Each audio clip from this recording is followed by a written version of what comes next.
Let's see it. 2024 is the final battle. They're going after Trump, but if they can get Trump, it means they can get you, they can get me, they can get all of us. He is standing in the way, and that can sound like a campaign slogan, but it's very true. Now we're approaching the most important battle of our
power. I don't really want to have peace with these people who did this to us and are continuing to do this to us. We have to turn the tables on them, give them a dose of their own medicine, and then we can even the playing field, and then we can discuss unity.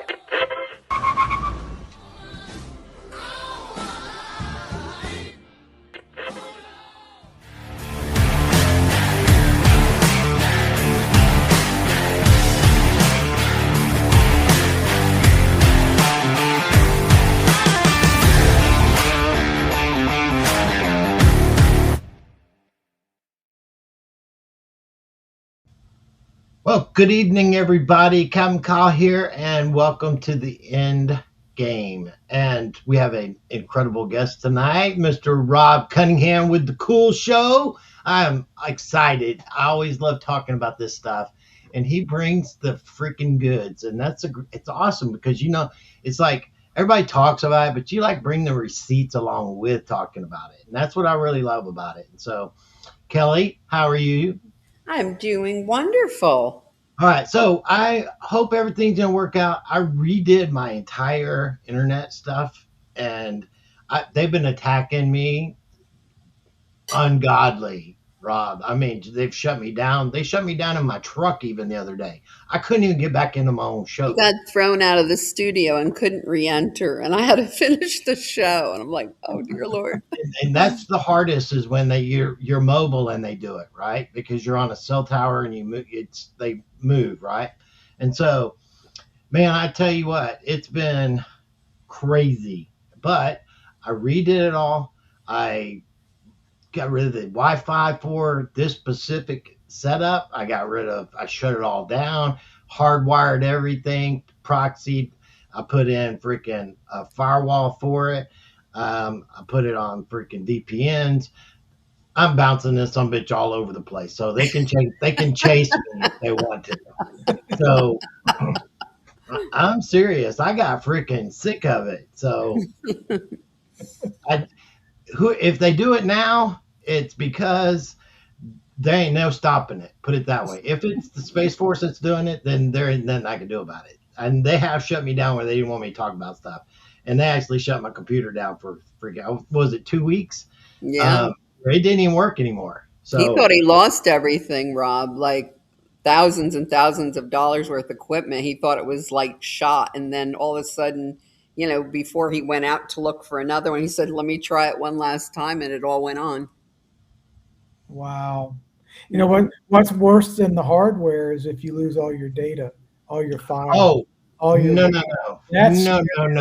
Than the hardware. Oh. No, I didn't lose that because it don't stay connected to it. I got terabytes in this puppy right here. There you go. They don't stay connected. And see, it's not connected during the show at all. It's your cold wallet.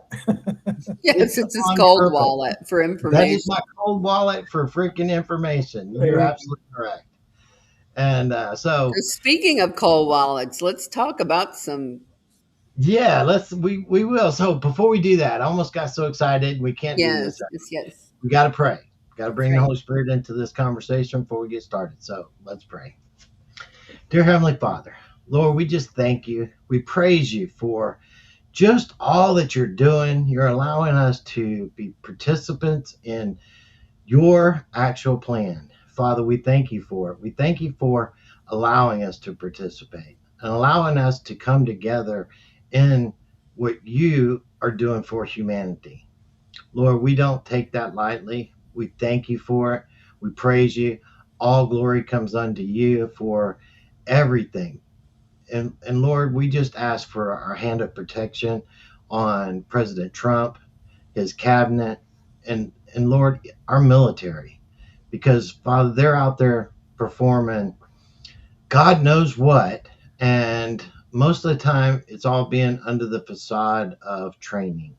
And Lord, that's hard for their families to deal with and to know that their families are left in the dark because it has to be that way right now. Father, we just thank you and we place a hedge of protection around each and every one of them and that their families a hedge of protection around as well. And we lift them up and we strengthen them. And Lord, we just ask for your discernment to be poured out to the people in this war of minds and hearts of the people. Father, we know that you can do all things. And Lord, we're asking for you to begin to continually show your face to the people of this world. And so that they know that you are the God of creation. Lord, we just thank you. We praise you in Jesus' name. Amen. Amen. All right. Yeah. Here, let's take this big old cowboy hat. I'll put that right there. I'll put this on. I'll put that. There we go. A little more comfy. All right. So let's see.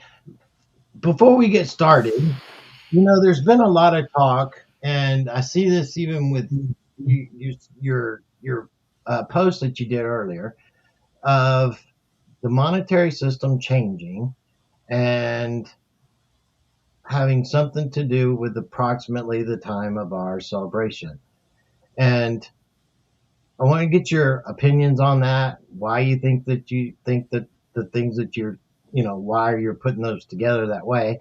And I understand that from a spiritual side, I got shown this, that we have to be set free from the debt slavery system to truly go through disclosure and to truly go through the justice phase because of how difficult it's going to be for people to actually go through that. That's the only way that they're going to have the abilities to have that hope when the hammer starts to truly fall, because a lot is going to go down and be broken during that period of time. And do you understand why that was the way it was showed to me spiritually, is that we had to have that freedom, because as long as we're still under that debt slavery, then all of a sudden when you have all these people that are never Trumpers and have the Trump derangement syndrome and everything else, that when the hammer starts to truly fall, then that rebellious and no hope spirit will rise up incredibly strong. Would you agree with that? Yes, sir. 100%. So how do you see all of this going down? Because I had a conversation the other day with Grok for a couple of hours, and I let it down every rabbit hole that's out there just to see what I could do on being able to get it to either stay within its programmable system or begin to break out of it. And it will break out of it if you continually work the program. It really will. But initially, it's going to stay with its parameters until you lead it out of it.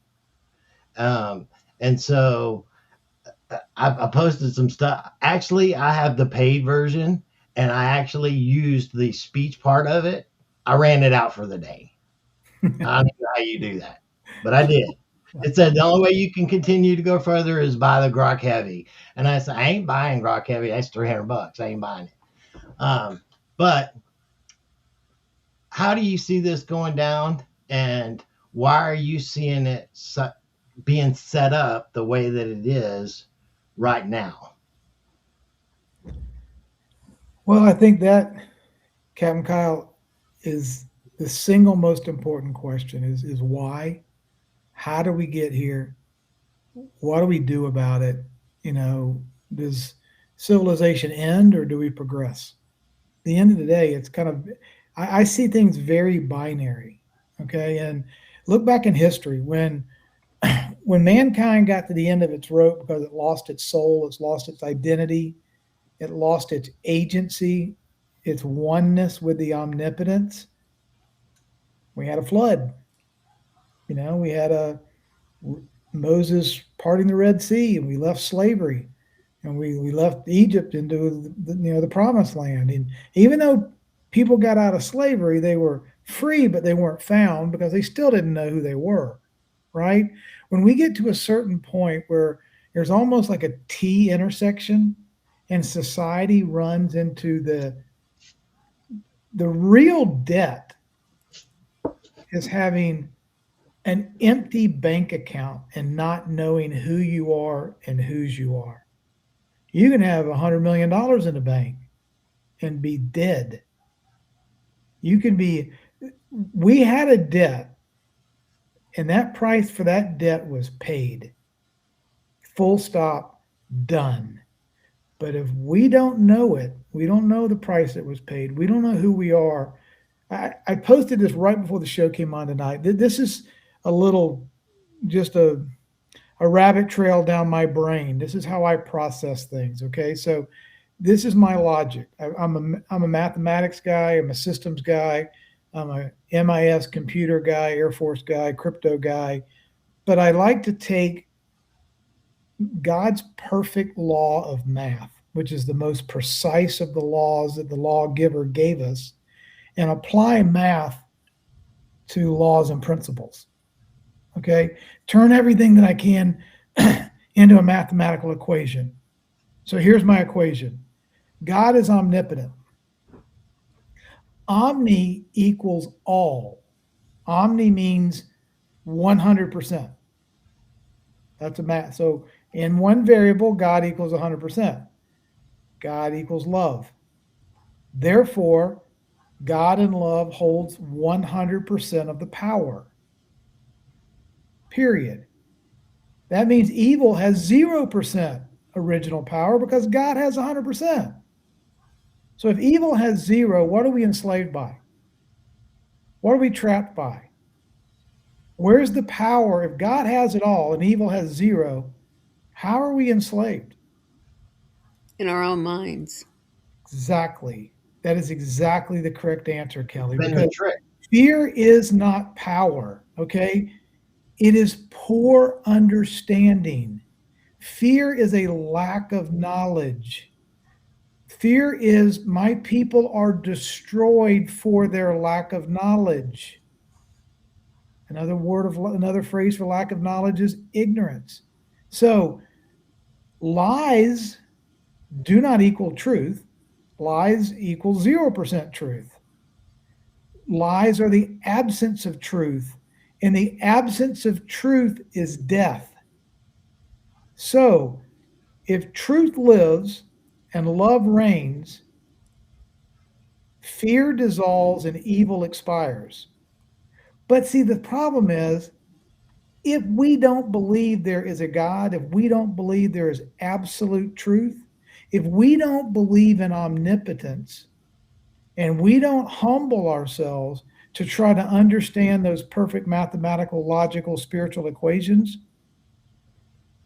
then you go into social media chaos and hell. You go into fighting and arguing and screaming and theories and this idea and that idea, and everybody's divided and nobody knows. Everybody thinks they know. They want to hear themselves talk. They want to argue and fight like hell. We're vulnerable to be divided and conquered because we don't know who we are, whose we are, what truth is, and we're left in a sea of hell fighting over stuff because we didn't first humble ourselves and anchor ourselves in truth. If we won't do that, then a lot of times that we spend online talking and having to try to have a discussion with other people is an utter complete exercise in futility. And it's not that one person is better than the other. It's just maybe one has decided to surrender and submit and take a knee and know that there is an absolute truth and I might not know it. So let's see if we can't figure it out. And then there's the other side that thinks that their crap doesn't stink and they're all that in a bag of chips and you can't tell them anything. And there's no way that the bioweapon was a conspiracy and Obama was born in America and there is no cartel and you're just an idiot. I mean, we deal with people that are either humble or assholes. That's it. Yeah. It's a mathematical equation. It's 1 or 0. People are open-minded and willing to want to always seek truth, or they're not.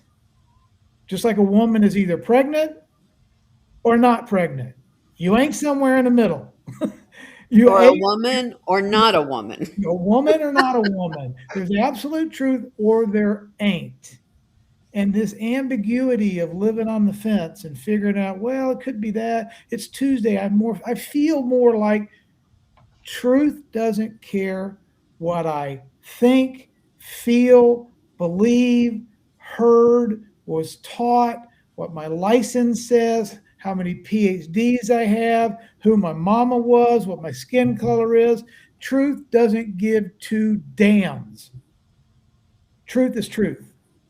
It's up to us to find truth, not scream louder, fight bigger, have a bigger bank account, or claim we're victorious because we're better looking than you are. I mean,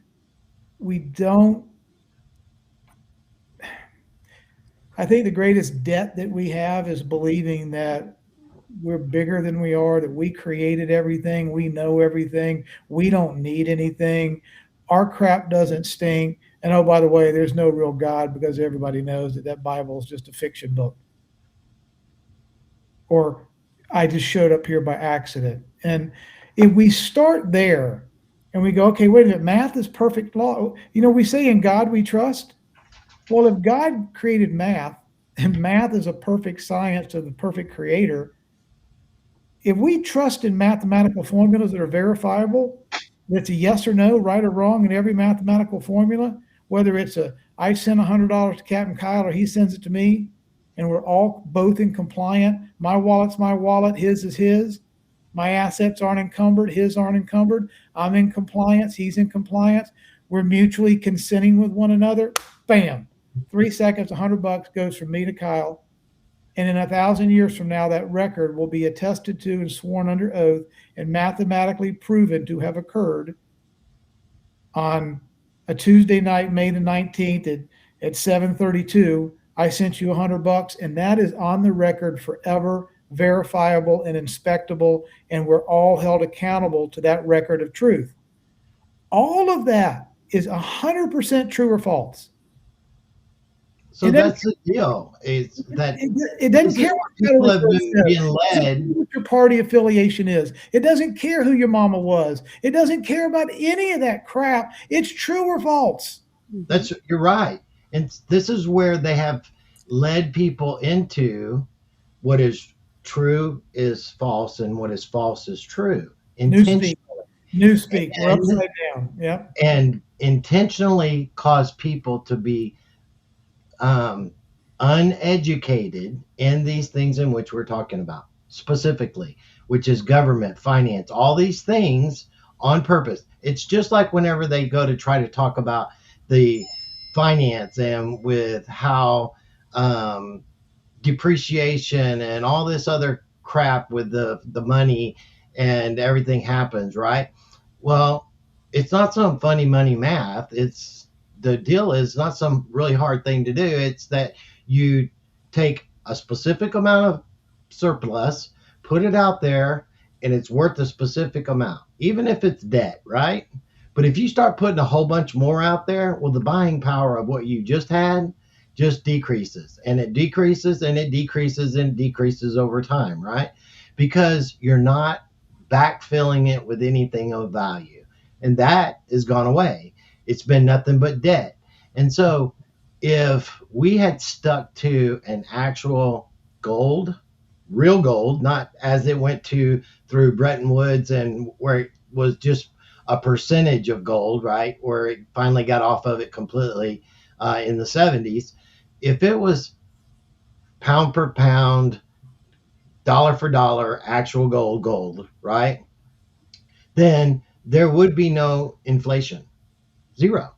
There's no reason for it, because you can only print what you have. You can only do what you actually have in availability, right?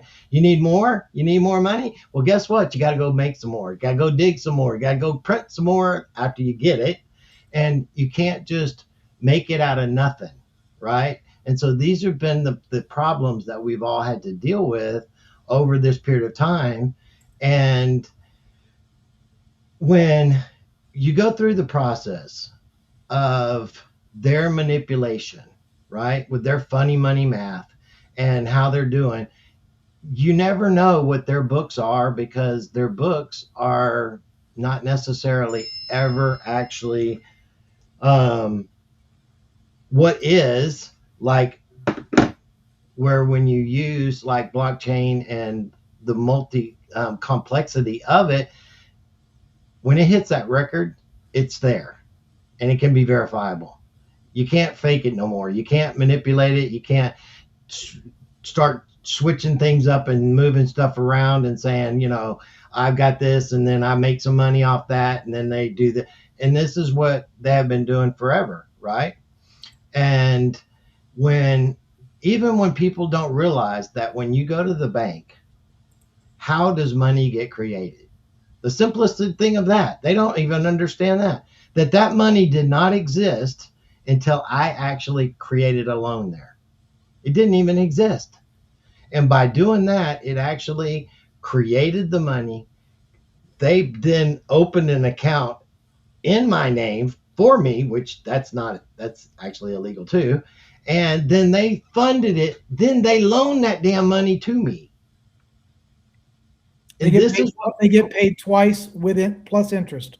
Yes, and it's like on money that didn't even exist until I actually. So this is where it's crazy. It's like, why would they not almost give people money that knowingly they couldn't pay it back? Because they don't want the assets and stuff like that. They just want the money, the interest, and the cash part of it, the dollars and cents, right?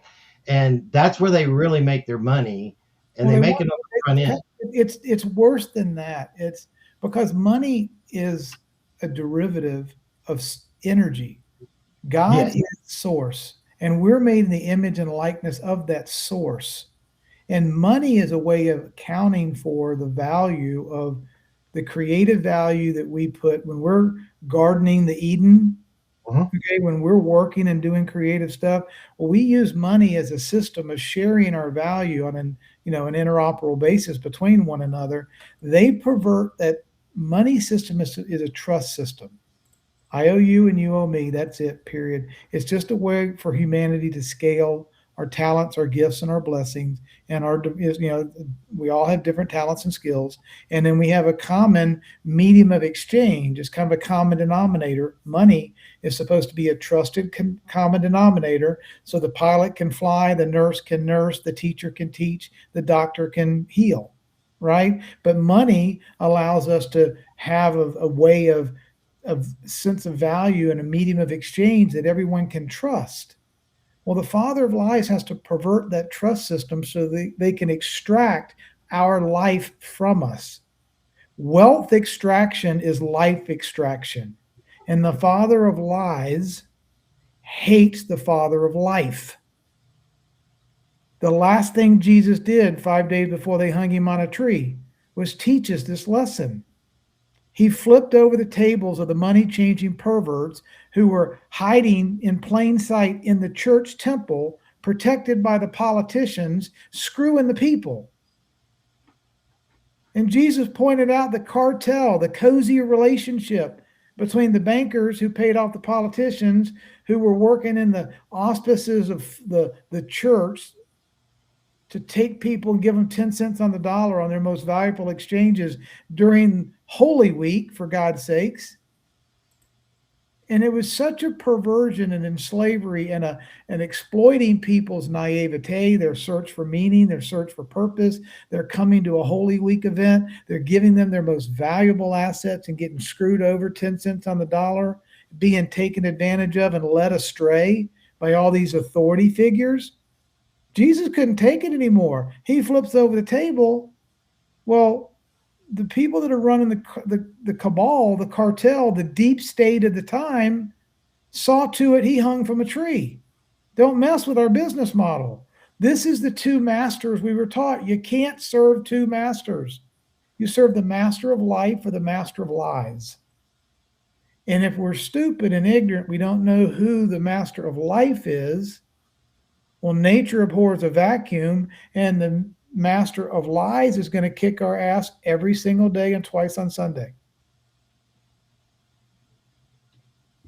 And we've just done a really bad job as a society and as a culture, chasing everything in the world but that sense of identity. We want to chase the gold and the girls and the glory and the fame and the clicks and the cars and the houses and groupthink, and we want to fit in and we want everybody to like us, and we'll cut the edges on truth and what's right and what's wrong as long as I can get the next step on the ladder. Truth be damned. I don't want to speak truth too boldly or be different because they might call me a name. That's actually a badge of honor. It is. It really is. To be called crazy and to be, singled out like that, it is actually a badge of honor. And if you're not, then you're probably not doing the things you're supposed to do. If you're not making waves, then they're leaving you alone. That's just plain and simple. Just like I said in the beginning of the show, it's like they've shut me down. If I wasn't causing problems, they wouldn't bother with me. So people out there that do live shows and they don't get attacked, guess what? Nobody cares what you're actually doing. And that's an absolutely God-given truth. Yeah. Those that are in power, they don't care. If it's like the puppets in the cave, okay? They don't care that if you got outside and saw that wasn't all that there was, because everybody else that's stuck in the caves that's still looking at the puppets and that's all that they believe it is, they know that when that person comes back to the cave and says, hey, y'all got to get outside this cave, that ain't all that's in there. They're like, this dude's nuts. And they don't have to worry about you because why? The people in the cave, the ones that you're threatening their reality, are the ones that's going to deal with you. Just like the people that allowed Barabbas or Jesus to be set free. Who was it? It was the people. They knew exactly what it was and how to play the game. And that is how it is. So if you're not causing problems, you're not making waves, then you're part of the problem. That is absolutely correct. And they don't care. They will leave you alone. Because we care more about comfort than allegiance. Absolutely. Commitment. Yes, but then you've got a whole nother group of people that have been totally mind controlled. It is so bad. I was really hoping, and I think it is getting better. It's just the ones that are still doing this are the loudest. I mean, I'm going to give you a quick example of something so bizarre that I just saw. I don't go on Facebook a lot. I go on there every once in a while when I see my son or daughter-in-law post a story. Somebody posted a picture of their father, a very loving post about, hey, my father's new in town. Is there anyone that, places you can recommend where he can meet people? I guess he's single and she's trying to be a good daughter. It was really a beautiful post. You had to see the comments, and especially this one person would not let it go because they must have went to the man's profile and saw that he was supporting Trump. It got turned into the most ridiculous. There were 1,000 comments under this, and this innocent little post because the man supported Trump.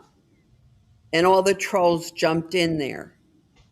It was just crazy. And I said, how has our society come to this? To where this has nothing to do with politics, nothing to do with anything but a daughter trying to have her father have some company because he's new to town. I don't know. So you saw what happened to Mark Cuban, right? Yes. That was interesting. Can I give you a quick break, real quick, a breaking news story? I think. Yes, please. This is big, and I think it's going to lead us into what we're talking about here. Give me just a quick second. I want to find it because my good friend, he's my good online friend, Chad Steingrabber, just posted and shared. Breaking tonight, it looks like. 2 massive executive orders signed by Trump today on fintech and digital assets. Integrating fintech and digital assets into traditional finance. This order directs federal regulators to review and streamline rules to foster innovation and competition between fintech firms, cryptocurrency companies, and traditional banks. It mandates that agencies identify outdated guidelines and create measures to integrate digital assets and innovative technologies into traditional payment. The second one, expanding payment access and tightening financial oversight. This order directs the Federal Reserve to evaluate how non-bank, let's stop right there. We have an executive order where the President of the United States is directing the Federal Reserve to do something. How long have we been told the Federal Reserve is untouchable?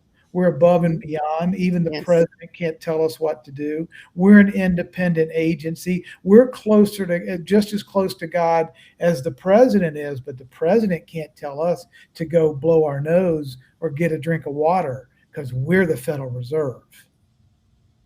Let's just go ahead and put tonight official notice. The President of the United States just gave the Federal Reserve the middle finger. Or he shook hands with the brand new Federal Reserve chairman who's on his team. Correct. Okay. So here, let's go back. This order directs the Federal Reserve, NGO, Federal Reserve, to evaluate how non-bank financial firms and uninsured depository institutions, such as crypto companies, are granted access to its wholesale payment systems and accounts, often called master accounts. Additionally, it tasks the Treasury with updating the Bank Secrecy Act and customer identification regulations to prevent exploitation by criminal networks and to guide financial institutions on serving undocumented individuals without overburdening banks. So it doesn't get any bigger than this. They just opened a massive lock on that place. It is a on our public system announcement that the republic is the republic, and you'll do as you're told by the President of the United States. We're fixing the banking system. Honesty reigns supreme. You're going to align with the protocols of digital assets, which mandate transparency and accountability. No more hiding places. No more secret ledgers, Federal Reserve. No more, you don't get to get an audit on a pass on your audits. Okay. You will do as you are ordered to do. Full stop. That's the announcement within the announcement here. Oh, absolutely. And so if people don't believe that the central banking system, the IMF and everybody else, right, are not what it used to be, and those individuals, the Rothschilds being arrested, investigated, selling off their assets, that doesn't happen in anybody's lifetime. Because their whole thing is to exchange something of no value and accumulate value for their family for eternity. And to exchange things that they have of value, which they will not do, being forced to in a auctions, that means that dynamic does not exist anymore. And that's the head. So when you're talking about what you just said, where we also know that the Federal Reserve actually was put up underneath the Treasury back in May of 2020 under COVID, then, and I actually argued with Grok on this, and it stuck to its guns hard. And I had to actually pull out the art. Well, that's not what it really means. I said, but that's what it really fucking says. And then also argued with it on like what the Supreme Court did by the determinations in the case in 2024, where it was the foreign money that was basically, that case was about foreign money, right? In the whether it was capital or something like that. And it was like, well, that's not what the case was about. I said, yeah, this was what the case was about. But the Supreme Court, in their 35-page explanation of their ruling, actually defined a direct and non-direct tax of actual income of an American. And by doing that, you as an American are not supposed to be taxed on your income. It's like, well, yeah, but it's that's not what you're taking that out of context. No, this is what they fucking said. Plain and simple. They said in a direct tax is the only way you and I can have our income actually taxed. And then they defined what a direct tax is, which is that the federal government, DC, could actually impose a direct tax to the state. And the state would be responsible, say, for $1 billion. Just give it a number. All states, because it has to be equal. All states have $1 billion that they have to pay in taxes, right? And then the state, in that direct tax, can actually charge a tax to the people equally across the board to get that. Capt Kyle, let me add a little color to that, if you don't mind, brother. They know 1,000% it's treasonous and it is illegal and unconstitutional. Full stop. A direct tax cannot be levied on the American people. Period. So how did they lie us into it? They called the United States all capital letters, and all capital letters refers to the District of Columbia, the 10 square mile District of Columbia. And then they said in the language, we can impose a tax on this 51st state. And the other 50 states go, let's do whatever you want to do, knock yourself out. Then they started saying, we are going to impose a tax on citizens of the United States, all capital letters, which was the District of Columbia, and the several states, Puerto Rico, Virgin Islands, Guam, And specific government workers. and government work. So, and That's what a W-4 is. the truth of the matter is, because these people understood what treason was and that it was hard stop, impossible to levy a direct tax on the American people because it was against the Constitution. They created this legal fiction called the United States of America, all caps. They referred to the United States of America equals District of Columbia. And if you are a resident of the District of Columbia, and they can then pay, or a military employee, a government employee, they can impose a tax on them. But Correct. then they took it the next step. They go, well, you're an American, aren't you, Kyle? Don't you want to pay for the police officers and the roads and the military? Well, you should pay. Well, first of all, that's a lie. But they lied you into putting your signature on a 1040. And once, even though they lied, you contracted with them with your signature. Now Correct. you went into an agreement with them and started paying taxes to them predicated on an absolute legal fiction. We are not residents of the United States of America, all capped, as their code says we are. And if we revoke our voluntary signature and say, take me out of your database, I am not a resident of the District of Columbia, I'm not in the military, here's your 1040, use it as toilet paper, I'm out. We have to do a revocation of election, because we got into it when we were 16, we got our first job at Burger King. And then we started paying taxes ever since. But we did it predicated on a gross deception, trickeration, admiralty law, contract law, all capital letters, legal fictions. And then we started paying. The IRS is nothing but a Puerto Rican-based debt collection agency. And what makes it worse is every single penny we pay the IRS goes to London. It doesn't pay for a cop, doesn't pay for a soldier, doesn't pay for a police officer, doesn't pave a road. It doesn't do anything. It goes straight to the owners of this monetary system, the Rothschilds and the Rockefellers, the Federal Reserve, and their daddy, the City of London. This entire system of taxation, income tax, usury interest, paying it back to the bankers is predicated on our ignorance. Absolutely. So my mom is 90 years old, and she told me that, in 1943, the employer payroll withholding was introduced, right? And she said it was supposed to be temporary. That's what they told them.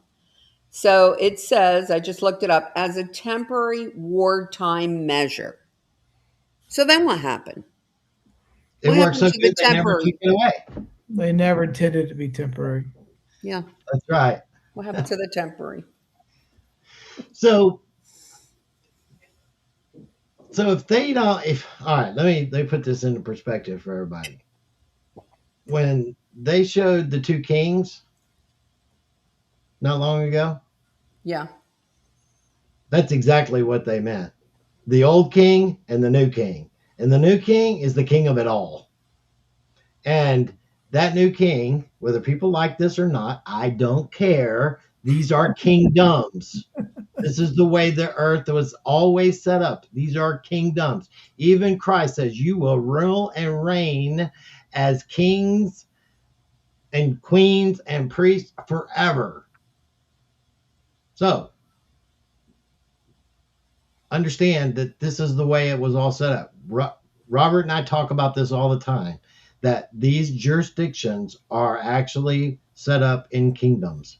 Whether you like it or not, that's the way it is. And we will go back to that in its full jurisdictional measure as well.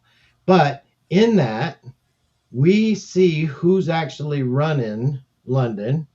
We see who's actually running the financial system of the United States and doing the restructuring of the financial agreements globally and the alliances that are being formed because of it. You want to speak to that, Rob? Look, if we want to go all the way to the head of the snake, it's the City of London. For 330 years, Yes. they've been doing central banking. They've been funding the IRGC. They've been funding the choke points. They've been funding the MI6 and the Five Eyes, which gives them global jurisdiction between the MI6 agency, the CIA, the CCP, all the different agencies in the United States and Canada and Australia, CCP, the IRGC. They profit off of every war. They pit us against one another. And the root of all evil is the love of money. It's not money itself. That's right. It's the love, the weaponization, and the perversion of money. And so when we talk about you can't serve two masters, you have to understand who both of them are. And if you don't know who the loving master is and the master of lies, then you're kind of like that old adage, if you're sitting around a poker table and you don't know who the mark is, you're it. You're the mark, yeah. You have to understand who your enemy is and how they operate. And if you understood the art of war and the art of the deal, you're actually watching all of those pages come to life globally on a daily basis. And if you want to know what's going on around the world, read those, because it's actually showing you how deals are made and how actually strategy is being implemented before the strategy is ever even known. That's what's so incredible, because things are actually done before they ever even start. That is the art of war.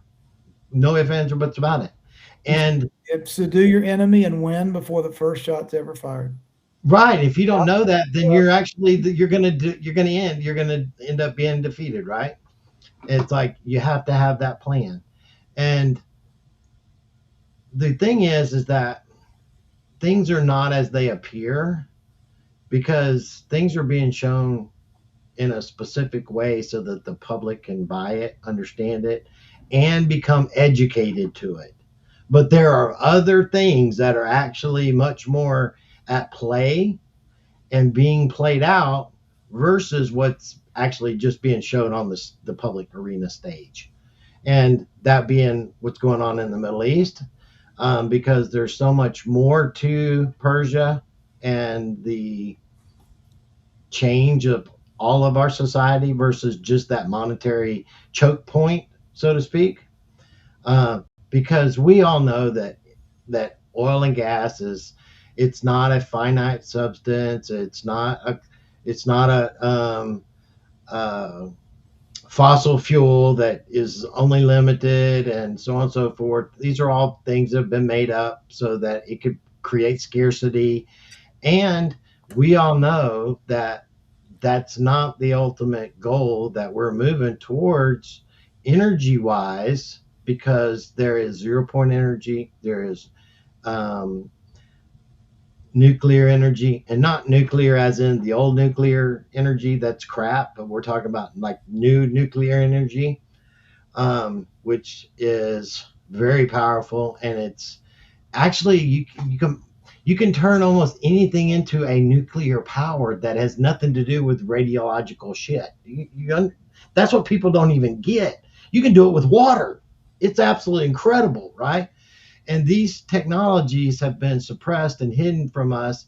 Why? Because we talked about this in the first part of the show when you said energy is an exchange of your goods and services, of what is a exchange of our labor, right? Everything is energy. And so energy isn't free, meaning that what I put into something, what you put into something, is what do you value the energy that it took for you to actually accomplish something, whether it be an hour, 5 hours, or 5 weeks. 5 years. Exactly. That is what is of value, right? And so even when I talk to Kelly, I'm like, Kelly, information is free, but me and doing the things that I do is not free. And I can either trade that time of my value either for labor at my company, because that's what they're paying me for, is my time and my experience and my knowledge, right? And they're paying me a specific amount for that I have agreed to, plain and simple. And if I choose to do something else with my time and energy, then that's also a value of my actual energy in exchange. And is it valuable to you or not you? And that's how, when we start talking about the future, moving down that road, everything is a barter system, more so than what we realize. And it's like, what do you have to put in exchange for what I want versus what you want? And that's how we make a fair, equal trade where we both end up getting what we want. But it doesn't necessarily have to be with money. It can be with my time, and it could be with something that you have that I need. And it can be traded. That's how people used to do things a long time ago. A lot, especially in the country. And Captain Kyle, to your point, what you're now highlighting and what we can guarantee with one phrase, 4 words: equal weights and measures. Okay? That phrase, people put it in a box too often. They think it just has to do with money or gold and silver and a measure of trade and account. An equal weight and measure is equal respect, equal law, equal application, the equal understanding of science and rights, privileges, agency, jurisdiction, equal respect, equal rights, equal weights, honest money, honest hour, honest unit of account, whether it's a day, an hour, a week, or a month. You can't shave off and change and pervert, take the edges off the coin, call 2 hours an hour and a half, call a girl a guy, call a him a her. I mean, equal weights and measures has a universal application in every single thing we do in life. It's just another way of saying truth matters. And if you're not being truthful, you're stealing.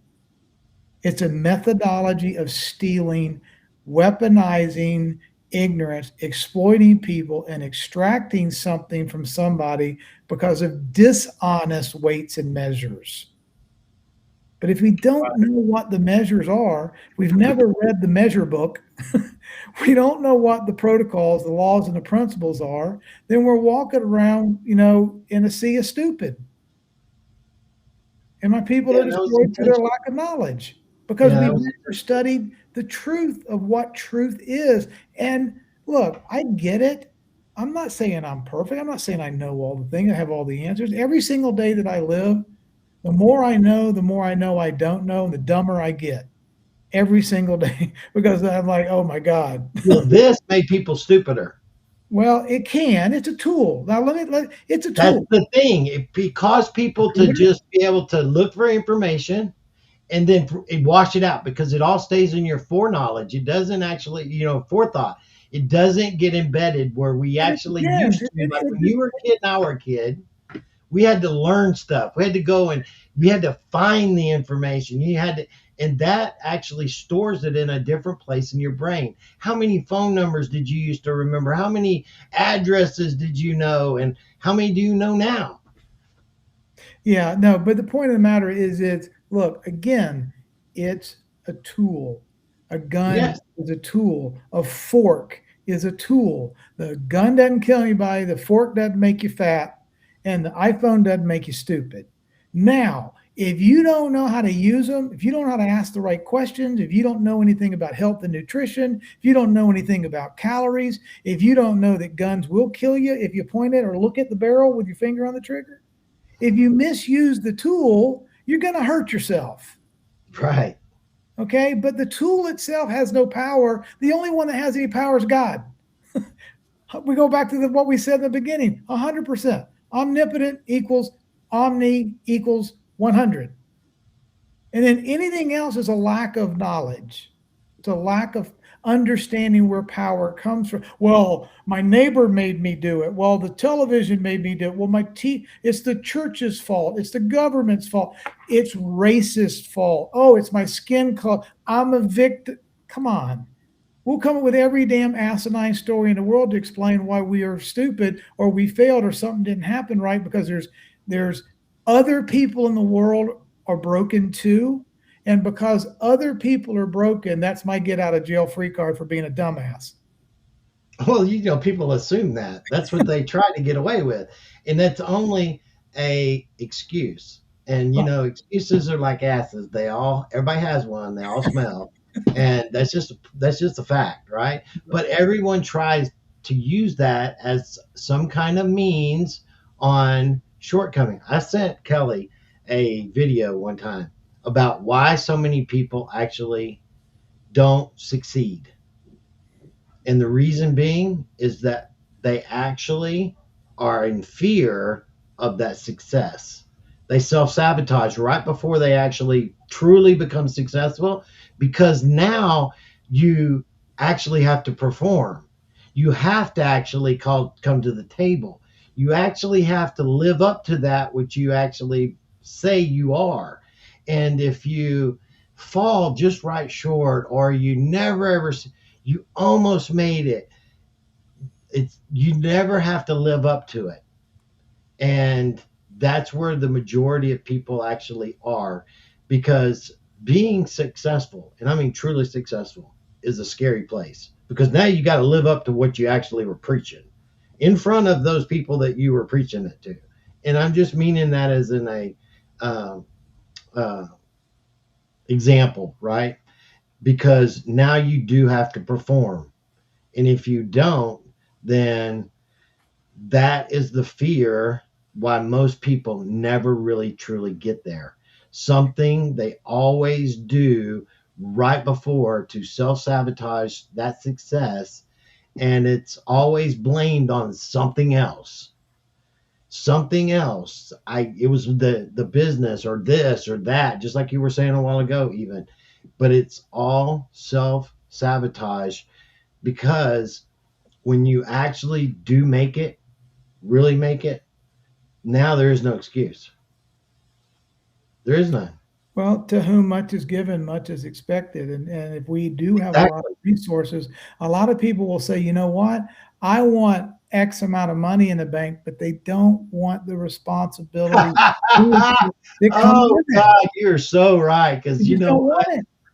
A whole nother set of problems comes with that money. I guarantee, but you don't even know exist until you have it, right? That is a whole nother animal in itself. What you ask for, because you just might get it. Exactly. And it's like you have to be when you become successful like that money wise. It's like now you have to be afraid of the hand that's out to you, right? Because everybody's hand is out, but then you really have to be careful of the hidden hand. That's the one you have to truly be cautious about. And people don't even know those things, right? Because it's easier, it really is easier to not know than know, to not be there than actually have been there. So let's go through your post and stuff and the information that you put out today. I think it's great. You want me to pull that up so you can. Yeah, why don't we do that for the audience, just so I don't get confused either, because a lot of times I confuse myself. But So yeah, let me go ahead and pull it up real quick. I'll narrate over the image. I just want to give a little breaking news. Massey lost his seat. Thomas Massey lost his seat. Yes. Yay. Thank you, I Lord. think he was on a list, and a naughty list from the Venezuela guys. Oh, yeah. And, he cloaks himself in the constitutional garb while hating President Trump and gets money from narco terrorists. But we're supposed to believe something's weirdly wrong about the state of Kentucky with a Mitch McConnell and a Massey and a Rand Paul, and they all hate Trump. There's something wrong going on in that Very state. wrong. All right, so here's your first one. Okay. The American 250 monetary system. What I endeavored to do here, Captain Kyle, is try to create a cohesive story with all the moving parts of what's going on in the world. Why would we be doing what we're doing? Realigning the powers, the banking entities, the oil providers, the fraudsters, draining the swamp, shaking hands with Xi and Putin and India and Japan. Why did we have? I can argue that the entourage that went with President Trump to China was more powerful than the group of men in 1910 that went to Jekyll Island in secrecy to create the Federal Reserve. So let me tell you something. I don't know if you're fully aware, Rob, that they went there as that symbol, right? But most of them are already doing business in China, okay? And that they were there to testify on the record for things that needed to be brought on the record for China in their tribunals that are actually taking place now. And they had to do it there in person. So that is one of the main reasons that collective group, the heads of all of those entities, actually had to show up there. So there was, remember we were talking about a while ago, what we see in the public versus what's actually happening in the background is equally, if not more important, that the public aren't even in the perception of what's actually happening. But both are very important. Well, look at what we had happen here. We had, first of all, you got two men, President Trump and President Xi, that represent about 47% of the world's gross domestic product. Yep. Two men. Secondly, you have the world's most powerful leader in Trump. You have the world's most powerful economy in America. You have the world's most powerful military in the United States military. You have the number one energy capital of the world. You have the number one crypto capital of the world. You have the number one innovation capital of the world. And you have the number one country in the world founded on a covenant with God. So what was on the table was civilizational architecture. Oh, absolutely. It was infrastructure. It was, we're going in this direction, and it was a bell cow to the whole world. that the world is changing. The new world order is going to be the People's Republic of China and the Constitutional Republic of America. Republics are going to regain their sovereignty. We're going to live and let live. We're going to embrace voluntarily, we are going to embrace a protocol of transparency and accountability. And without sovereignty, on meaning there's no nation, no conglomerate, no corporation that owns these set of protocols. No one owns truth. No one owns transparency. No one owns math. Okay. But as individual sovereign nations, we can volunteer to embrace those protocols without forfeiting our sovereignty. Sovereign nations can remain sovereign, but also have a mutual consent and shake hands to use a common ledger that holds everybody accountable to truth. So now honest weights and measures flow across this protocol. And if everybody will shake hands and say, we're going to do business, we're going to, on a standard set of protocols that honors weights and measures and truth and transparency, and then may the best man win, may the best country win, let's all get along. Let's set up a system where it's more profitable to stay at peace than it is to go to war. And everyone benefits. Everybody benefits. And it's like the British imperialistic system had to create that boogeyman between Russia and China to us for what they were trying to do. Okay. And this is where we're bringing the Hamiltonian system into play and killing the British imperialistic model completely, and completely aligning with a new alliance. That alliance is within India, China, Russia, and Japan. 5 countries. 5 of the major powers. Those 5 represent approximately 65% of the world's GDP. And you left out Saudi Arabia and the Middle East. And I did that intentionally because that is its own fundamental kingdom that will be implemented coming soon. The Abraham Accords, the only thing that's missing to snap the Abraham Accords together is Iraq. Boop. Put that piece of puzzle in there, click, everything. So Saudi Arabia was going into the Abraham Accords with Israel. And what did the British Empire do?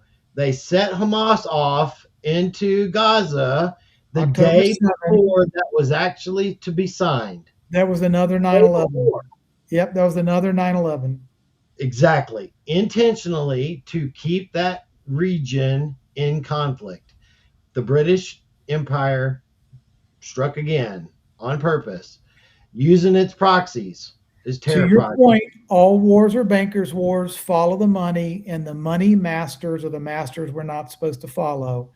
Follow the money, and you'll find out that the City of London was funding the IRGC. They were funding Hamas. They were the bad parts of Hamas and the bad parts of the Mossad in Israel. They're funding all sides of the war and profiting off the war. Think of it as WWF wrestling. You own the television stations. You own you own the ring. You own the wrestler in the red corner. You own the wrestler in the blue corner. You own the girl that's holding the signs up that's walking around saying it's round 3. You own the announcer. You own everything in the game. And the fans are out there screaming for one side or the other, not realizing that it's all one big Kabuki theater.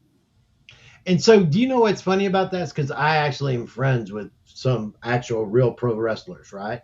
Where they're actually members. They're actually members of the Screen Actors Guild, aren't they? Yes, and actually they are real. It's real drama. They're real and they're real athletes. Real acting. Okay. Yes. But not only is it real, but it is violent as well, intentionally. Okay. So if you don't think that me and you could like throw each other around the room, and I mean seriously throw each other around the room, knowing who would win and knowing who's going to win, but we got to make it as real as possible. We're going to break some stuff. And in breaking some stuff, you're going to end up most likely get broken along with that. But that's why you get the money that you get for doing that job, right? So when people go, it's real, well, yeah, it's real, but it's not real. It's kind of like this. It's like, you know, when a woman goes out and gets fake boobs, then you go, are those yours? Are those real? Yeah, they're really mine. But that's what I'm talking about. They're real boobs, but they're not real boobs, right?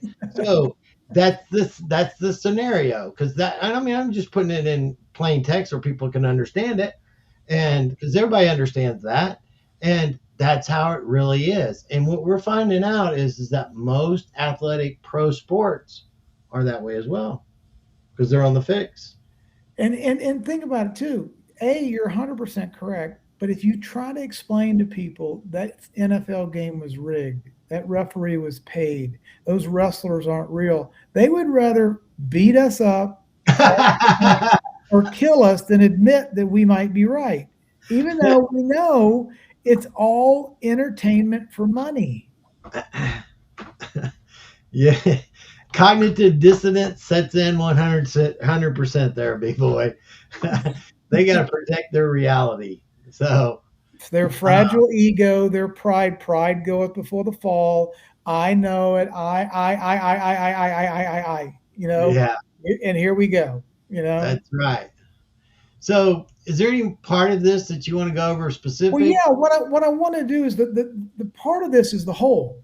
What are we doing? If we're going to create an honest monetary system, we have to have honest weights and measures. We have to have a treasury that issues money, not an NGO. We have to have sound money. We have to have full-time accounting. We have to have equal weights and measures. We have to have, you know, wallets. We have to have collateralized real-world assets. We have to have public ledgers that are inspectable 24/7. We have to have one set of rules on a level playing field for everyone. And what this, it's kind of probably hard to see on the screen here, but if people want to go to your channel or mine on X, you can find this graphic, and please use it, study it, laugh at it, roll a joint with it, do whatever you want to do with it. I don't care, print it out. But the point of the matter is, how is, as a new republic, free from the king and the queen in the city of London, how do we go back, start over with a Federal Reserve, sound money, constitutional principles, equal weights and measures, get rid of the income tax, get rid of inflation the way they've used it in the past, have honest trade, and deal with the debt, and most importantly, deal with the financial illiteracy that we as Americans have. Okay, not only do we have to fix a broken system, when you got half the people out there that go, it ain't broken, it's been that way my whole life, there's nothing wrong, leave it alone, you're just confusing me and scaring me. No, we have to do a frame off restoration. We have to put an honest system back in place. We have to get rid of the corrupt system. We got to create 50-year gold-backed bonds like Judy Shelton's been talking about. We got to let the Treasury do what the Treasury does. We have to let banks do what banks do. We have to let us be our own bank. We have to go back to this idea called mutual consent, where there's only two parties involved in every transaction, not 4, not 5, not 6, not hidden hands, not leaks in the bucket, not people extracting wealth from us, not charging 3, 4, 5% every single time we move money from point A to point B, no matter how many times they do it. Why does the system, why does it get 3 or 4% of our money every time we swipe a credit card, do an ACH, send a wire transfer, send our grandmama some money overseas, 8%, 9%? Who designed this BS system? Well, now that system and those designers are no longer cooks in our kitchen anymore, we got to start cooking a new meal. We got to add all new organic ingredients like real math, like real mutual consent, like real sound money, like real honest weights and measures. When we start doing all this again, this is an apocalypse to the old guard, the ones that have been funded in the swamp by the city of London. They can just print money out of existence. We take away their witch's brew. They can't operate the way they operate anymore. It's an apocalypse to them, because the word apocalypse means a revealing. When we are exposing their con game, which is what President Trump's been doing since he came down the escalator, has been one big long exercise in exposure. President Trump is an apocalypse to the assholes who have put us in debt prison forever. But why is he an apocalypse to them? Because he's revealing truth of who they are and how they operate to the whole world, and they need him shut up and dead. So we don't wake up and see how they rig the game. But we had to get that, right? We had to, just like Trump said in his first term, that he's given the power back to the people. Right? If you give back the power, speech. Well, when you give the power back to the people, they have to, meaning the people, have to understand what that power is and what they truly wield. Yes. And nobody had any idea of it. So we have all been in the school of hard knocks on learning this stuff intentionally since 2017, full stop. Amen. Stop. Right? Even the Biden administration was intentional for that very purpose. They had to rub our nose in it, and Biden was the pile of crap. And you know what? We slumbered. We stayed ignorant. We stayed prideful. We stayed angry. We howled at the moon. But howling at the moon doesn't change truth. It just might make you feel better. But screaming and yelling and raging doesn't change how we govern ourselves. It just might make us feel good. Right.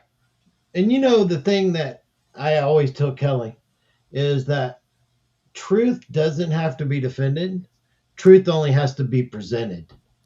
Truth will stand on its own.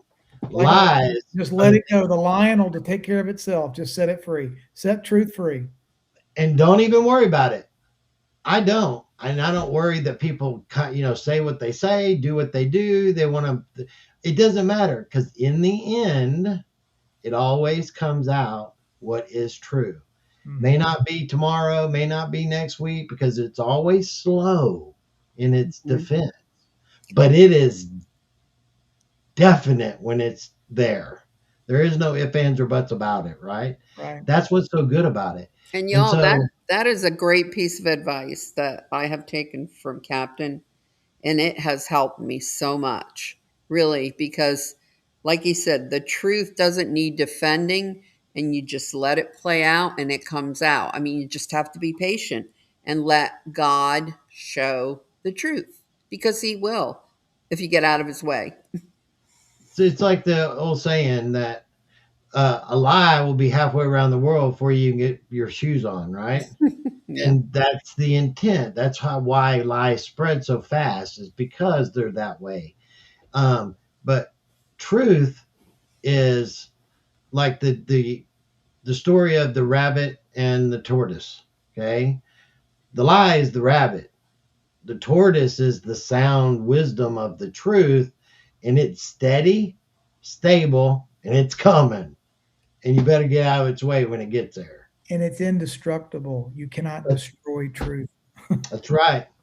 And so I just want people to understand that. And that's why a lot of times we don't feel the need to defend things because of that. When things are my truths, I'm not going to defend them, period.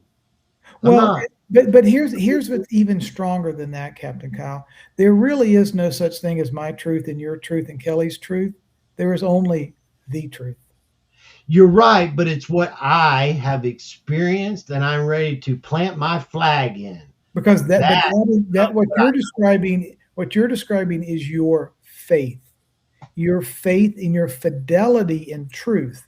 You let your yeses be yes and your nos be no, and you're not coming off of that rock of your faith that knows what truth is. So, I mean, I know it's a little bit of a wordplay here, but I ask this question all the time: how big is your faith? And what is faith? Faith is in the teachings, the laws, and the immutable, indestructible, and timeless laws and principles that God gave us. We either have faith that those things are real or we don't. And if we don't know them and we don't have faith in them, we don't exercise them, and we don't live in faith, we get our asses kicked. Yes, but there's also the gnosis, the knowing. Yes. And when you're in the knowing, that's when that flag gets planted. But it's the knowing and the understanding and the wisdom. It's all the above. It's all the above. There's a lot of people that had the head knowing, but they're still assholes. They got no actual experience. They can't put it into practice because they don't own it in their soul. They just know it in their head. That's only theory. Right. It's only theory then. Right. And so that's what God did to me whenever I went through Bible college, all that kind of stuff. And he was like, son, you know all this stuff. He's like, you know it, but you haven't experienced none of it. So because of that, it's all just what you believe, right? And he's like, really, seriously, this is what he did. He's like, years later, he's like, after I've had to walk through these experiences, now those actual things in which I knew now become real. Now they become my truth because they're actually what happened. You get to own it. They're my witness. And now it becomes my wisdom that I own. And when I speak about it with a different context because it's not theory anymore. It's fact. And you can speak the truth almost like a Sun Tzu or a Bruce Lee. Yeah. You don't need hubris. You don't need anger. You don't need vitriol. You can say it with grace. You can say it quietly. You can say it without saying anything. You can live truth because what do they say? 93% of communication is nonverbal, right? That's right. It's your tone. It's your pace of your speech. It's your eye contact. It's your posture. It's your smile. 93% of communication is nonverbal, right? And so really when we can let our yeses be yes and our nos be no, and we're at peace, then nothing can pierce our armor. Nothing can make us angry because where does power live? Power doesn't live in an asshole next door neighbor. Just because he's an asshole next door neighbor, he's got no power over me. Unless I give it to him. Yep. If you don't give it, he ain't got it. Right. But that was the thing that God really wanted me to experience because he wanted me to then experience those things so that they weren't theory anymore. They become facts. So that when I spoke about them, he's not a respecter of persons. And because he's not a respecter of persons, what is good for one is good for all. And when Christ said, you shall do these things that I do in even greater measure. And because of that, it's like, what was he talking about? He was talking about everything he did, everything. And if you're not doing those things, then you ain't there yet. But that don't mean you can't get there, period.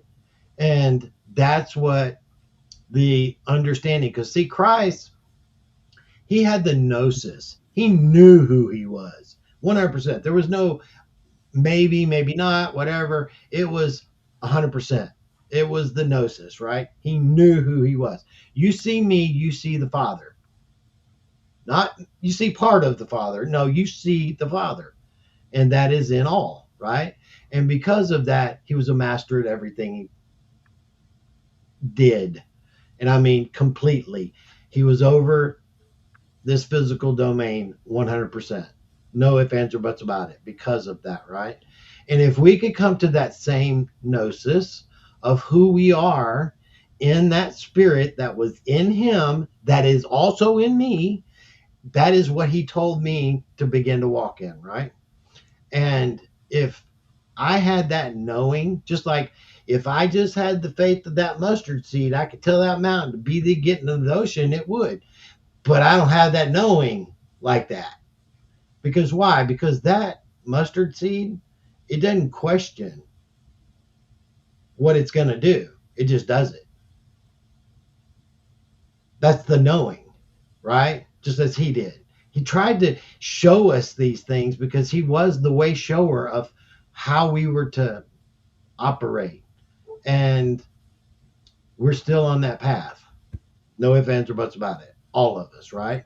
Right. And that's the understanding that when we begin to apply these principles to our life, as well as to the truths that we put out there, the things that we stand on, how we believe, you have to have that yes be yes and no be no, because that's the only way that people can truly have an understanding of what you're trying to communicate completely, right? If not, it leaves doubt and confusion. If you That's the enemy. scramble the variables, you'll never get an accurate answer to the equation. You'll live in chaos and disorder.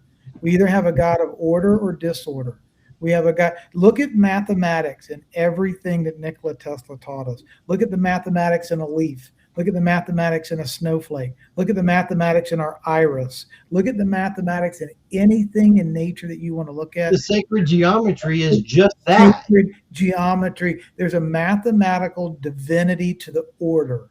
We can align with perfect divine order, or we can put our butts on our shoulders and walk around thinking our crap doesn't stink our whole lives. We can first humble ourselves or stay ignorant. Yeah, that's the ego. And you got to get rid of that. As soon as you get rid of the ego, life changes completely. And you got to get rid of the ego, but then it says, what else does it say? If my people will first get rid of their ego, pull their head out of their butt, humble themselves, and then seek with all your heart, mind, soul, and strength. You got to put the elbow grease in it. You got to do the work. You've got to study and learn and practice and fail and get up, dust yourself. But how do you do that, Rob? Because people, they think that it's something you have to obtain. It's not something you have to obtain. It's something you have to experience. It's both. And that means you have to turn that, you have to turn it inside, just like you said. You got to study, you got to learn, that all means the work that's inside. Right. And I'm not looking for anybody's approval. That means the ego's gone now, because I'm not looking for your approval. So when I started this a long time ago, you're looking for the approval of one. Yes, and that's the only one that matters, right? And so the thing with that is that basically it's like when I told my wife about all the things that were going on, my son, everybody else, it's kind of like, I don't care what you think about what I'm doing. Either you're going to come in alignment with me or you're not. Because I know what I'm doing. That's that yes be yes and no be no. You can either come along or we weren't meant to be together. Well, over time, she started to change and she started to grow, and we're not even in the same ballpark yet, but we're in the same overall park, right? And that's a good thing, because that's where the awakening is, it versus over here. And as long as I allow her to grow at her rate and her journey and her thing, and I don't influence, she continuously comes to me and she goes, you know what? What's your opinion about na? Because I know that you really are good at that. That's her way of getting my advice and something that she doesn't want to actually ask, but she does want to ask, right? And it's like over time, that's become more and more the way things are with her. And what's funny is that she does all her little stuff in her, like she's in her room right now, and she'll be sending me like videos and sending me stuff, right? And it'll be like, oh, that's so awesome, and so on and so forth. And I don't never discourage it. And she's like, you need to put this up. You need to do this. You need to do that. And I can't believe this is still happening. Seriously. And I'm like, I only saw that like a year and a half ago. And I actually did post it a year and a half ago. But if you think it's important for me to do again right now, honey, I'll think about it. Okay. But that's that encouragement of staying out of her way and letting her journey be her journey and me not influencing it, right? And just still being the head. Because you can be the head without being the bully. And that's what a lot of people have a hard time about, is that I can still lead without forcing. I just have to go. You can choose to follow. And when people realize what is the purpose, the potter made pottery. It's not for the cup to question the potter as to what the hell you do and why'd you make my handle that way. I mean, the potter creates and we're the creator, and the cup doesn't get to set the rules, change the rules, and demand, that things are different when when it was created. A man has a purpose and a woman has a purpose. Just because they're different doesn't mean one's better than the other.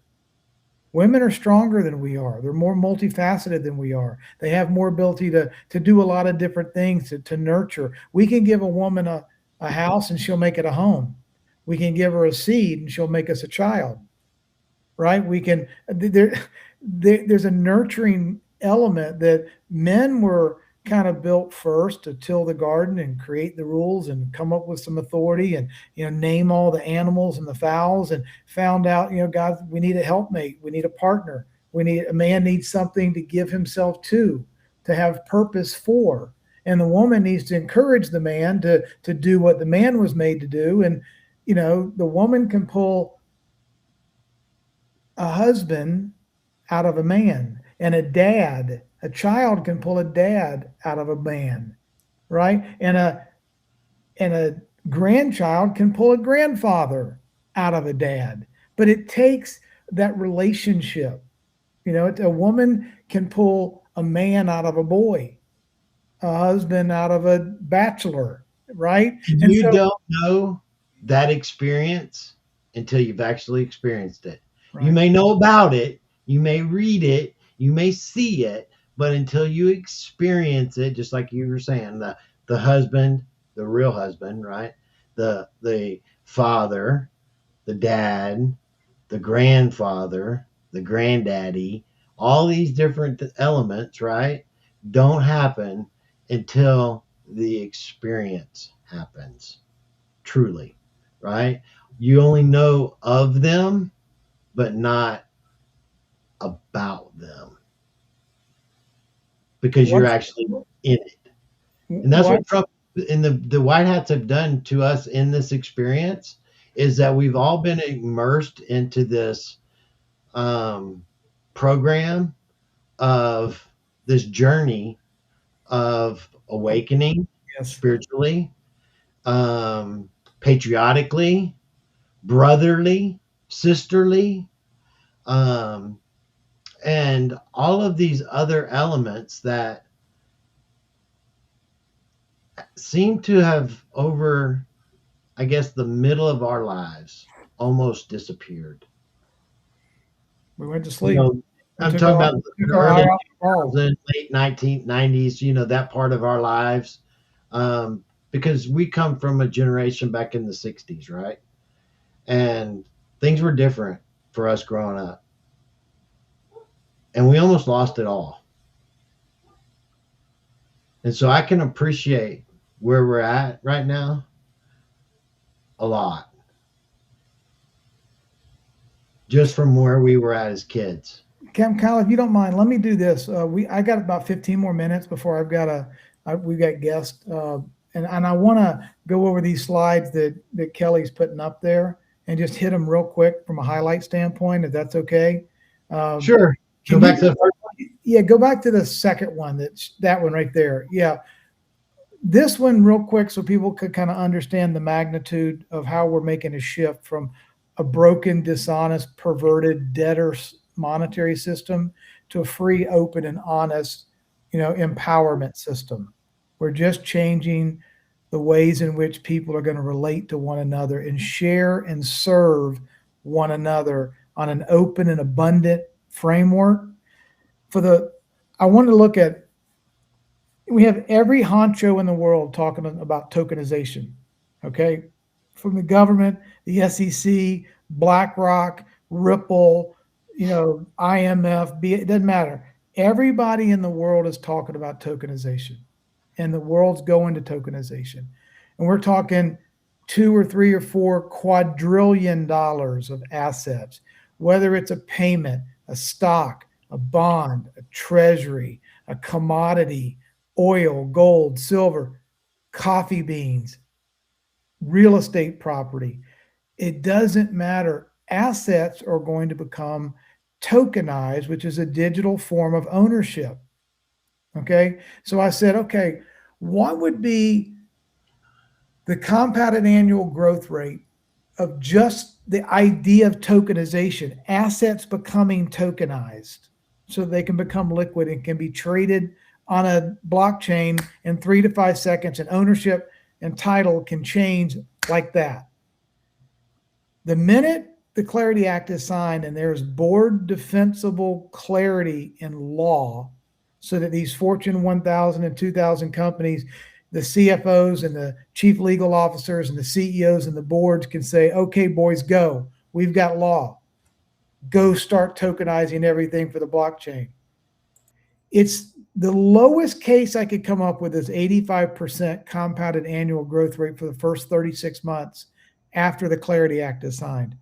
It's probably closer to between 150 and 170% compounded annual growth rate of just how many assets are going to become tokenized so they can become liquid and transferable in 3 to 5 seconds, so that the markets can have greater liquidity, greater velocity, there's greater abundance, there's less friction, the economy will grow, and the wealth of the people who are trading their value back and forth will stay with the people at fractions of a penny per transaction instead of 3 to 5% per transaction. So to get your head around what does this Clarity Act really mean? It means the world's crypto capital has given a signature to absolute law to start trading digital assets, real world assets, stable coins, tokenized stocks, bonds, treasuries, whatever. The world is going to start tokenizing everything, and it's going to grow. If this industry of tokenization is going to grow at 85 to 165, 170% in 3 years, that is the most head snapping kind of growth rate we've never seen before.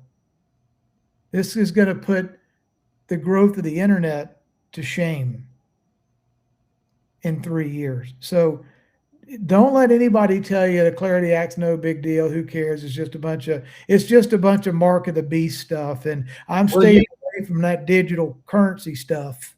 So if you put it into perspective that people, just the average person, right, could probably grasp, how much money is skimmed off of the people every freaking year? 20%, 15 to 20%, because there's 3 ways that they skim. They steal from taxation, they steal from inflation, and then they steal from friction. So now we go from the U.S. to you earn it, they tax it, and every time you don't do anything, and they just inflate the money supply. To give you an idea, I was reading a study earlier today, actually. Someone shared it with me online, and I need to give them credit, but I don't know their name right now. But I was reading a research report that went back and it studied the M2 money supply for the last 25 years. I think it started in 2002. The M2 money supply, the amount of money in circulation around the world, grew at an average of about 9.9% a year. The global GDP grew at an average of 3.2% a year. So they're putting more money by a factor of almost 3 into the economy, as we're working, which means we'll do the same hour year after year after year after year of labor, and the purchasing power goes down and down and down and down and down every Yeah, year. by 6%. They're stealing through inflation. They're stealing through just the movement of money, and then they're stealing through taxation. So it is an obscene amount of wealth extraction from we the people, because we don't know how the game is played and how they set it up. But when we take away taxation, we take away that middleman fee, and we take away the inflation of just printing money out of thin air, the lifestyle of the average person, they're not going to know what hit them, Captain Kyle. Oh, God, yes. I've talked to Kelly about that so much. Just imagine that all of a sudden, tomorrow, you never had another income tax that you ever had to pay. You never had to pay, like all of these hidden taxes that are in everything from gas tax to this tax to that tax. And you just had a flat consumer tax, and that was it, right? And gas goes to $2 a gallon, and energy's free.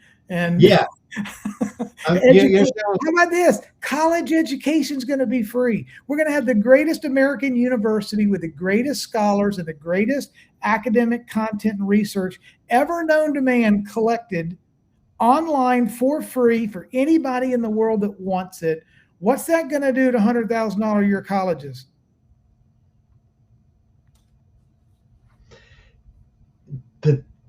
So the only reason, in my opinion, that people go to those schools is because of the relationships they build at them that does something down the road. Because the degree don't do shit for them. It's the relationship they built in the brotherhoods and sisterhoods of that college. Yeah. So wealthy people, very wealthy people, they're at the country club playing golf, whatever. Their buddies come in, they talk about their kids, and it's like, oh, when your kid's about to get out of school, yeah, well, send them over and I'll have somebody talk to them and we'll get them started. And their lives are pretty much worked out for them just through relationships of who they know and not what they know. And I've seen it. I've watched it from my wife's uncle. He's super rich, right? He was in North Carolina at so he's at the golf course that it's right on the Lake Norman, and not gonna name the course and all that other stuff, but anyway, that's where like Ron Gibbs and all the NASCAR guys are, and all the and dude, we're sitting there and freaking Ron Gibbs comes in. He's just sitting there, sitting at the table talking with us, and they're all buddies, and they're all just like taking care of everybody's other stuff, and they're all talking about what they're doing in relationship with each other so that their families can be more successful. Yep. Let me share with you a wisdom that one of my mentors shared with me. He said, Rob, poor people think about money. Rich people think about things. Wealthy people think about ideas, concept, vision, purpose, mission, dreams, changing the world, inventing something new, building, creating, developing. But think about it. Money gets us by to just basically eat. Things, you can buy all the things in the world and be miserable. You can have 4 houses, and a bunch of people make a whole bunch of money and jump off the top of a building because they didn't find any fulfillment in things. Most of them are. But wealthy people find purpose. They find meaning. They find things to create. They find things that are bigger than them. When the idea has you instead of you having an idea, you know you're probably onto something. Oh, yeah. And the purpose has you, just buckle up, lock in, because the purpose will take you where you need to go. And that's something that Trump is basically when when we talked about this earlier about bringing all those CEOs and everything over to China, that's what that represented in the public eye as well as in the eye of the Chinese people because of what that represented. Exactly that. Those are innovators. Those are the people that are the visions, right? They have that vision of this and that. And many people, even a lot of the Chinese people, they don't create, they make things that we have already made and they make them smaller or better. But they do not, very few actually invent things in that aspect. I don't know why. That Marxist controlling CCP type of economy where you become an asset to be managed, a cog in the wheel, so to speak, and you're just a human resource to be managed, and you're a commodity in the overall scheme of making money, and you'll do as you're told or we'll make you disappear, kind of a thing. And that's what I told Kelly the other day, didn't I, Kelly? When they get to be billionaires and stuff, there they disappear them. Yeah, didn't I tell you that, Kelly? Yeah, but when I am muted. I'm sorry. Yes, I muted myself. But yes, Captain, you did tell me that. We're just talking about it. When you live by the ethos that the ends justify the means and you don't respect life, then you'll get rid of anybody, whether they're a peasant or a billionaire, because you know what? I don't have any remorse over getting rid of you. You're an inconvenience for me. You're gone. Next, we'll take all your stuff too. I mean, you don't have property ownership rights in a communist country because the communists own everything. They just tolerate you until they don't feel like tolerating you anymore. We're not far from behind that. Well, we got close. Thank God we've been pulled from the abyss, but we did get down. But I was just making, because people think they own stuff, and you don't actually own it. They're letting you manage it. We're stewards. We're stewards of everything. The idea that we show up with nothing and we leave with nothing means that between birth and death, we're nothing but stewards. We're leasing everything. We ain't taking nothing with us. So this one that you just pulled up, the new financial order, again, what I wanted to try to, I want people to understand maybe what the difference between Bitcoin and XRP is. And that's what sparked me going down this rabbit hole and doing this post and creating this graphic was, okay, there's tribalism, or my coin can beat up your coin. My coin was first. It's bigger. It's better. Look at our price and look at your price. We're worth a lot and you're not worth crap. Sit down and shut up, little boys. And what they're doing is they're comparing things incorrectly. Bitcoin was a form of scarcity. Bitcoin was a form of money, digital money, and that's cool. I mean, Bitcoin represented a form of scarce value and code that did not have intermediaries, that did not require an institution to manipulate the code. It was an extremely remarkable set of software and code and principles put into action. No doubt about it. Okay. However, XRP is not that. XRP is not money. XRP is not digital scarcity per se. They thought that XRP was money, but money was never the product that XRP was selling or offering the world. What XRP was offering was settlement in 3 to 5 seconds, time value of money, liquidity, so that just like the body needs water, monetary systems need liquidity and they need money. The minute some place in the world needs a liquidity pair, liquidity shows up at light speed via XRP through automated market makers on the distributed exchange, the decentralized exchange, which is the XRPL. So built into XRP is this pathfinding algorithm that can take water or liquidity to wherever it needs to go in a nanosecond and find it.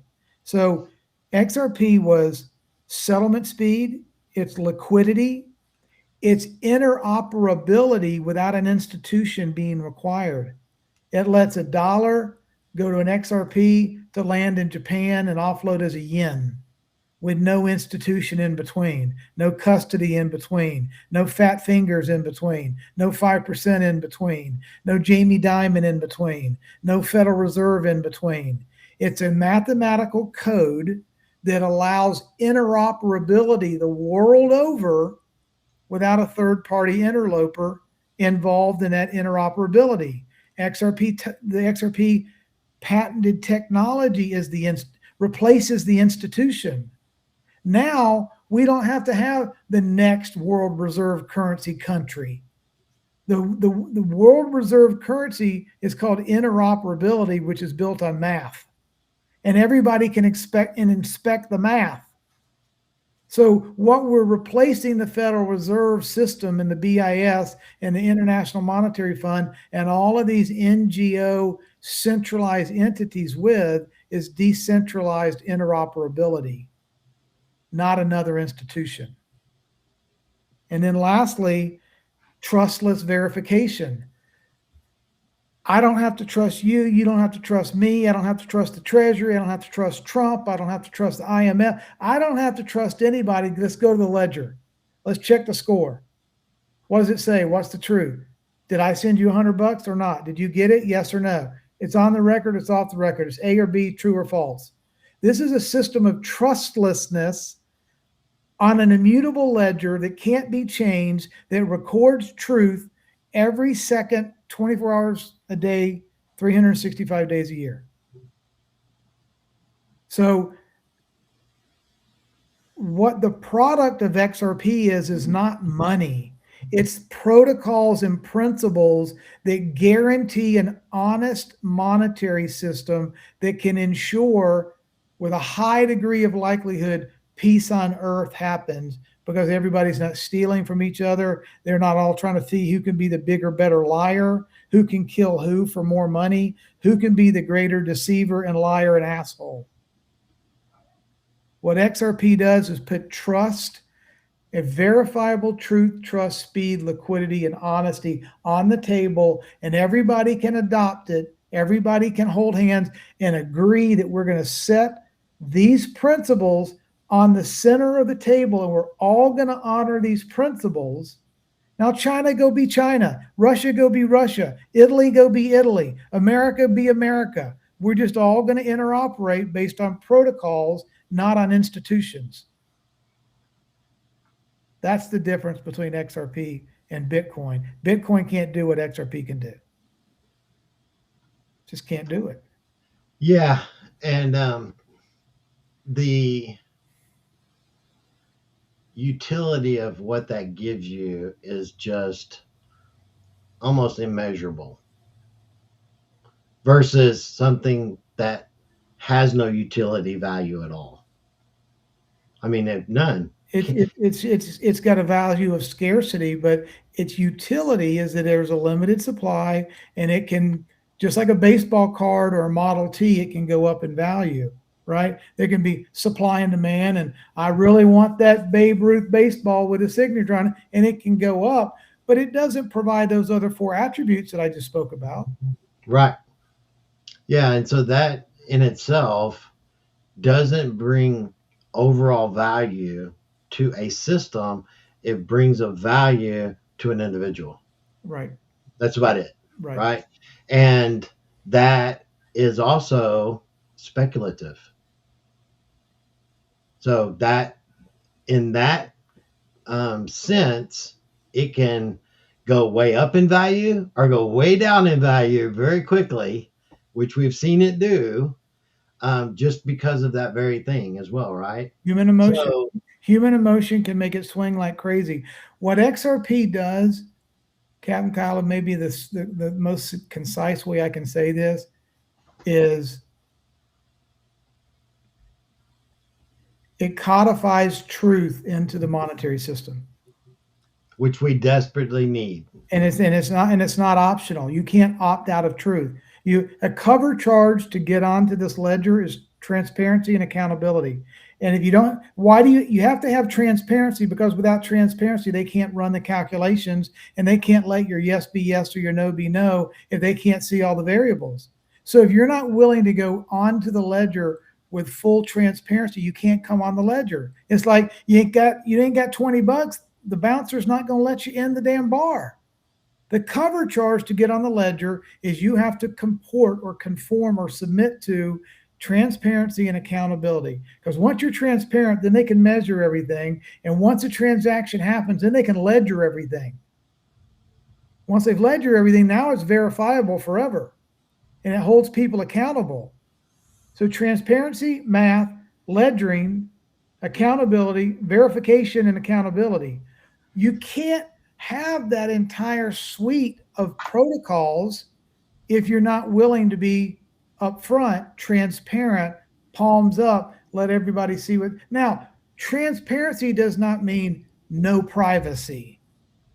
Right. People confuse those two words together. They seem to think that because my transactions are transparency, that's like me taking a shower in a glass house and anybody that drives by can see me naked. That is not what it means. What it means is the algorithms, the calculations, the variables, the ledgering process. There needs to be transparency so all of those protocols can be honored. But unless you have a lawful an order to go in and see specifically my eating habits, my travel patterns, the things that I buy, all the things that I do with my record, it's none of your business.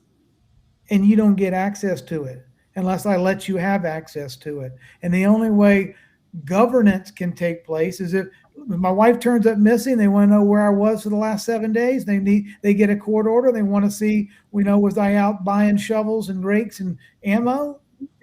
Then in a lawful. But it also works the other way. Huh? It also works the other way, meaning that anyone that is on the other end of these transactions basically have to be legitimate as well in their actions, because if they're not, then if things happen on that end, then that can be unveiled as well, which is not the case or hadn't been the case in the past. Go down to your local freaking, Bank of America, and they've been doing all kinds of shady shit behind closed doors, right? Not as much in your little credit unions because they're more member purposed, but your tier one commercial banks, we never supposed to have been in one of those to begin with. Right. But because it all got screwed up and we became a part of the cog in the system, then we were in those, right? But tier one commercial banks are that. They're commercial banks. They're not meant for personal business, personal transaction, and personal relationships with a banking system. Never was meant to be that way. Guess what else? But Kyle, guess what else in XRP or tokens that are similar to an XRP? The digitization of money, the RLUSD, the USDC, the transparency protocol gives us, we the people, 24/7, 365 access to every single penny every politician ever touches and deals with, spends, sends, pockets, does whatever they do with it. There's nowhere for the trafficking money, the cartel money, the electioneering money, the Wuhan money, the DUMS money, the whatever. When money is transparent, when we the government, our government, remember Kennedy said, a republic and a society cannot stand secret societies. Our government officials that are there to serve us have no right to secrecy or privacy. We have every right to see where every single penny of our wealth flows into this governance and what the governance does to the penny with everything they took from us, because governments don't create anything. Governments don't build anything. Governments don't make money. They take in money, and they're supposed to steward money, and they don't have a right to take it in and steward it in private in order that we just trust them. They're from the government and they're here to help. Well, it's just like this is how it's always worked, right?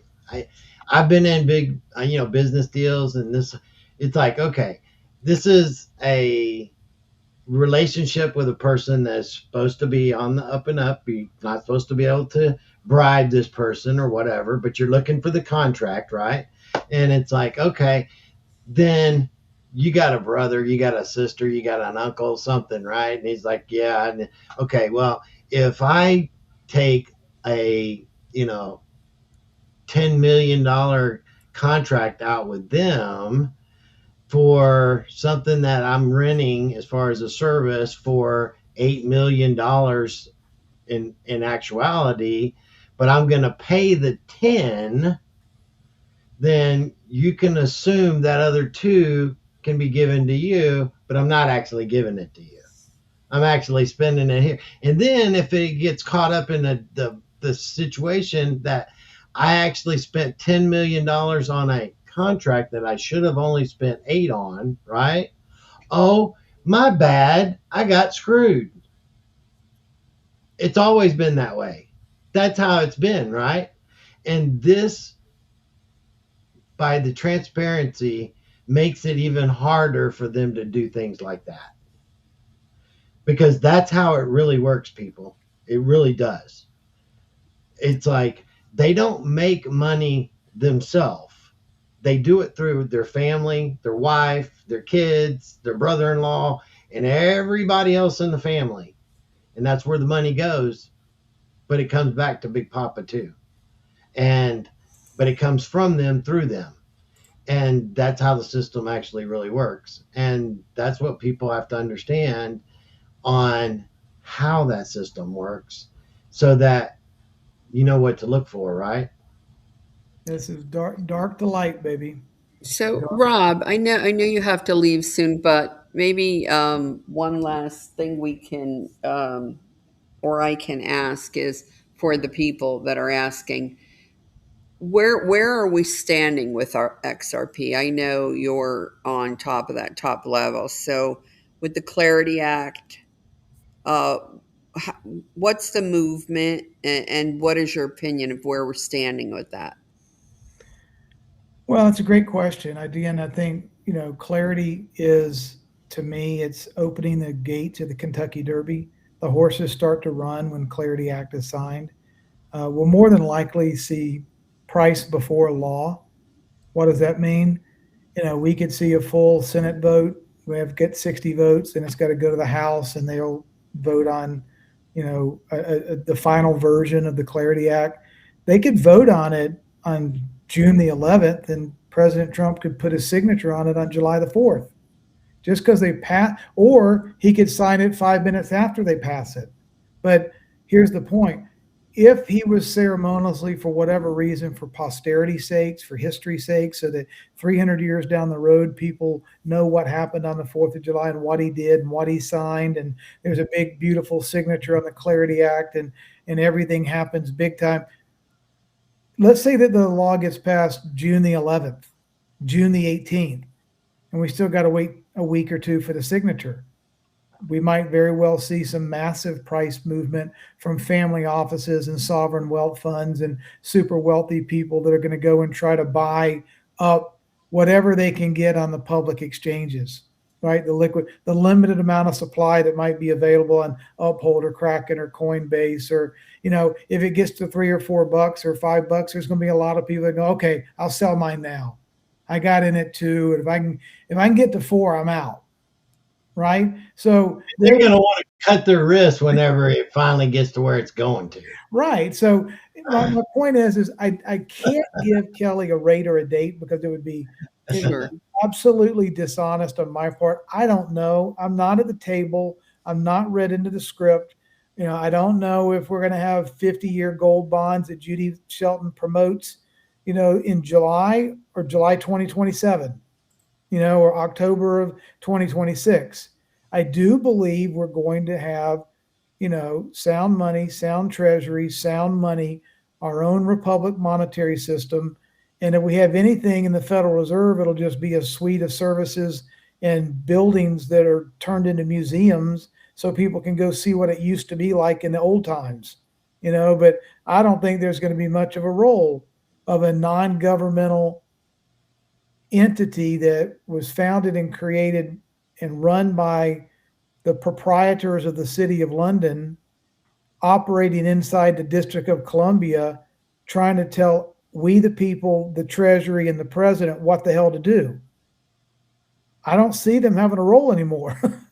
So there's got to Because it's not going to be to